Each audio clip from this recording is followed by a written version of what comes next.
name is Mary Leslie, and this is my husband Paul. We have 3 children, Will, who's 17, McKay is 15, and Caroline is 13.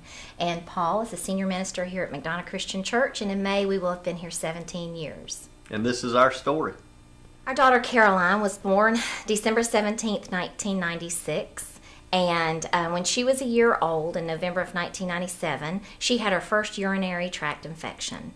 And that led to about 16 months of doctor's visits and medications. And she ended up having surgery for kidney reflux when she was a little over 2 years old.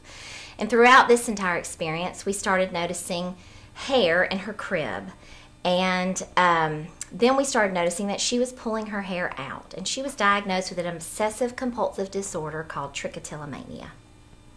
Trichotillomania was a compulsive disorder we had never heard of, and quickly we educated ourselves on how can we help our daughter overcome this situation that was very noticeable. Kids with beautiful hair and then no hair or bald patches. That was very obvious, and we're thankful that teachers worked with us, and we tried everything we could. When Caroline was in the first grade, children started making fun of the fact that she didn't have hair or sometimes just had patches of hair.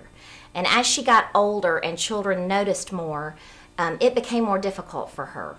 And so there was a night on March the 23rd, 2004, I was tucking her in bed. Paul was up here at church at an elders meeting, and she was telling me how much it was bothering her for the children to make fun of her. And so I did what all the professionals told me not to do, which was make a deal with her and bribe her. And I told her if she would stop pulling her hair, we would set a certain number of days that we would get her a treat. And so she chose to have her nails painted and get flowers painted on her nails. So that was our deal. If she didn't pull her hair and we were going to set the number of days, then we would go get that treat. And in the busyness of life of 3 little children and a full-time ministry, I never really told Paul about that deal that I made with her. But literally 3 days later, he noticed that Caroline was not pulling her hair, and he asked me about it. And so I started telling him my wonderful story of the deal that I made with Caroline. On the same night when Mary had tucked Caroline in bed, we had a called elders meeting to pray over a specific situation. And that whole situation was very heavy on my heart, as well as Caroline's situation with her hair pulling. That night, as I went into the elders meeting, I asked the gentleman to remind me of what I know, that God hears our prayers and God's faithful to answer our prayers. We had been praying for 6 years for Caroline to be able to overcome this compulsive disorder. And on that night, God healed Caroline completely of her desire to pull her hair.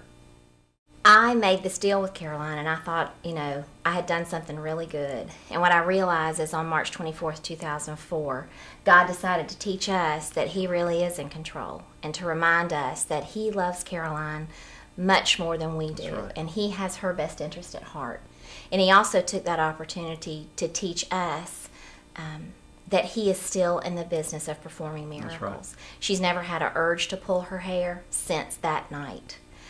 The really neat ending, so to speak, of this story is 2 years later, Caroline chose to have her hair cut for Locks of Love. And Locks of Love is an organization that makes wigs for people with cancer. And so her sister McKay had the privilege of cutting off 10 inches of her hair to have a wig made for Locks of Love.